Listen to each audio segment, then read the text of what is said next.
Kim ko'proq sevadi? Ayol kishimi yoki erkak kishi? Bu savol juda ham ko'plab muhokamalarga sabab bo'ladi. Sababi erkaklarning sevgisi ham kuchli, ayollarning sevgisi ham kuchli.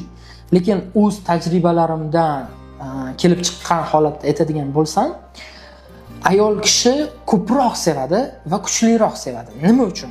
Chunki biz erkaklar tez sevib qolamiz va qandaydir bir ayol kishi tomonidan xatolar o'tadigan bo'lsa, biz darrov g'urur rejimini yoqib, o'z sevgimizdan voz kechamiz. Lekin ayol kishi sekin sevsa ham, sekin vaqt davomida sevgisi shakllanib borsa ham, erkak kishini bir marta qattiq sevib qolgandan keyin erkak kishi 1000 ta xato qilsa ham ayol kishi bu narsani qabul qiladi va ayol kishi bu narsani kechiradi.